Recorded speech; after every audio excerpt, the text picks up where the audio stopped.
fuel, give me fire, give me that which I desire. Fala galera, aqui é o professor Lucas Tim, mais uma vez aqui com vocês, hoje para a gente falar de cálculo estequiométrico por análise dimensional.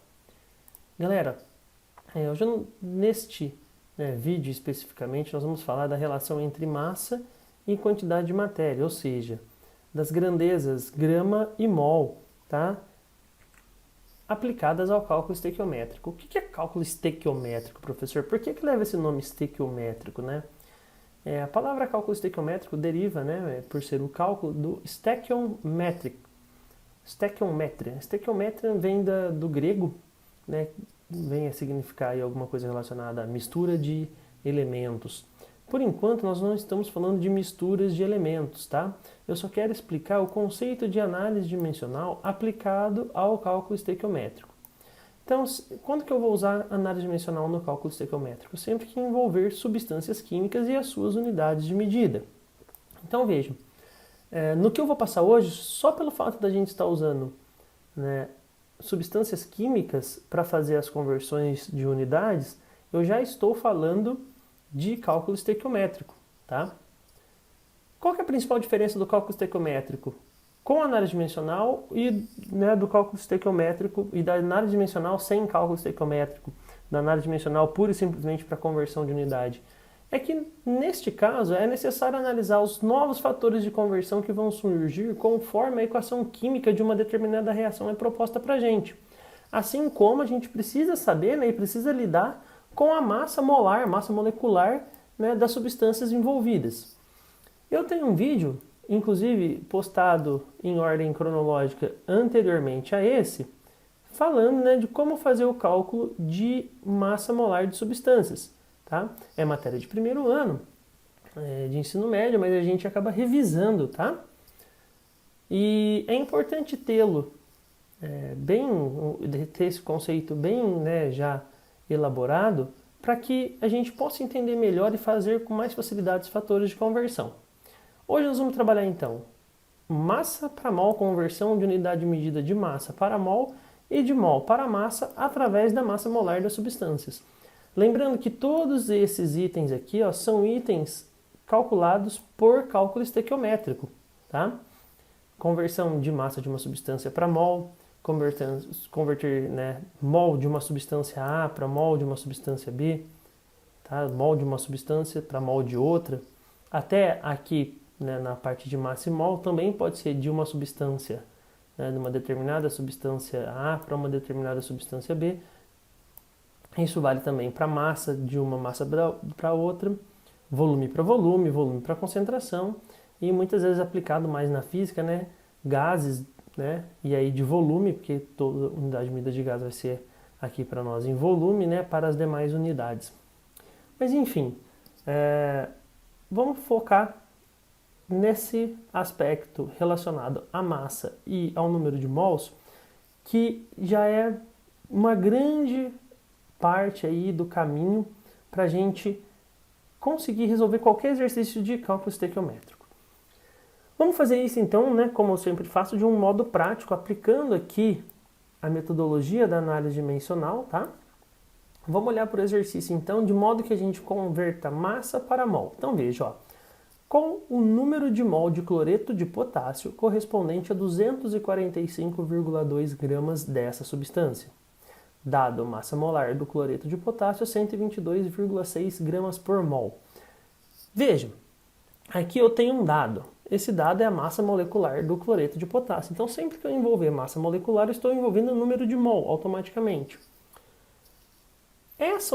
Esse dado, essa unidade de medida gramas por mol, já denuncia uma unidade de medida aqui composta, um fator de conversão que eu vou fazer para poder converter a massa desse cara em mol.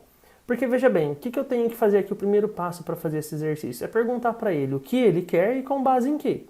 Então o que o exercício quer? O exercício quer número de mol. Veja, qual o número de mol de cloreto de potássio?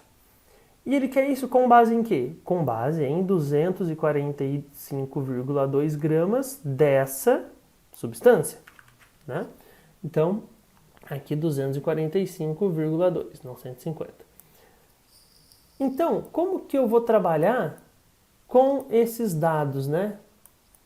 245,2. Lembra?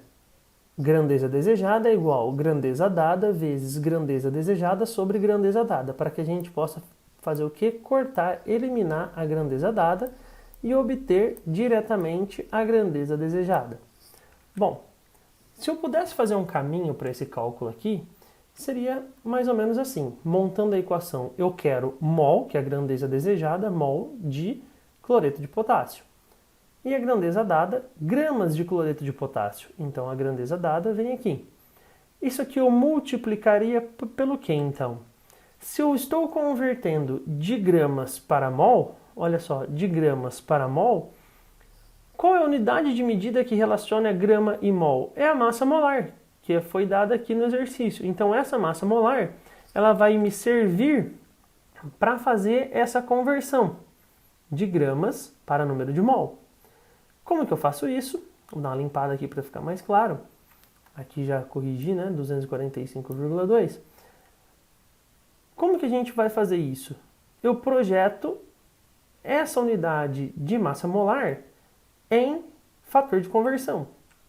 Então veja, eu dizer que eu tenho 122,6 gramas de cloreto de potássio é equivalente ao dizer que eu tenho 1 mol de cloreto de potássio.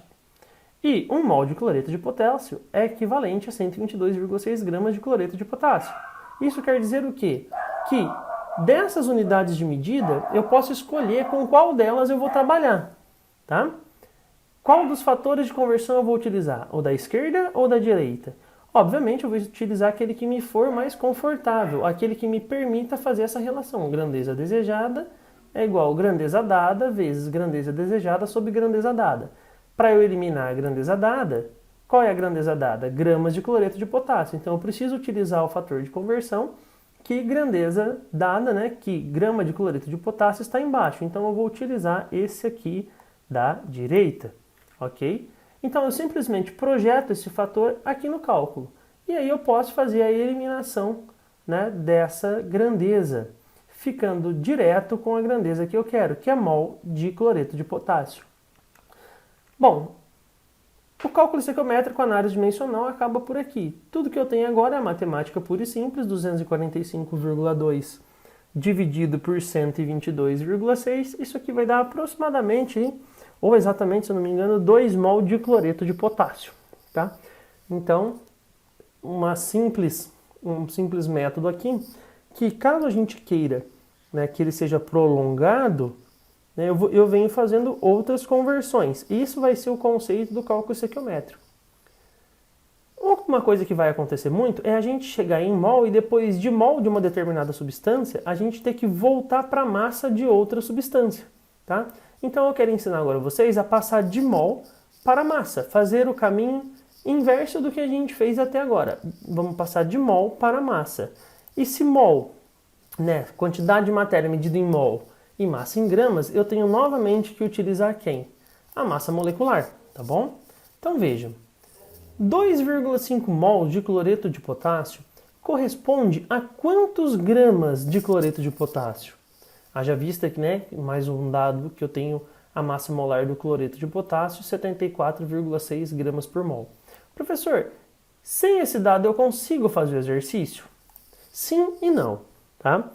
Eu consigo fazer se eu souber, né, encontrar as massas moleculares na tabela periódica. Isso aqui é dado de tabela periódica. No momento de uma prova, de um vestibular ou de uma situação, né, de ensino, você vai precisar consultar a tabela periódica para encontrar, por exemplo, que a massa do potássio é 39,1 e a do cloro é 35,5, por exemplo. E numa outra situação, o exercício ele pode já te fornecer essa unidade de medida, como foi feito aqui. No caso dele oferecer esse dado, você trabalha com ele. Caso contrário, você precisa calcular a massa molar, né, no modo que eu ensinei no vídeo anterior. Beleza? Bom, então vamos pegar aqui uma simples conversão de mol para massa. Nessa conversão de mol para massa, eu vou pegar 2,5 mols de cloreto de potássio. Quero saber a quantos gramas corresponde, dada essa massa molecular. Novamente, eu vou perguntar para o exercício o que o exercício quer. O exercício quer gramas de cloreto de potássio, certo? Gramas de cloreto de potássio. Então essa é a grandeza desejada. Eu coloco ela aqui, no início. Com base em que ele quer saber isso? Com base em 2,5 mols de cloreto de potássio. Essa é a grandeza desejada, na verdade a grandeza dada, né?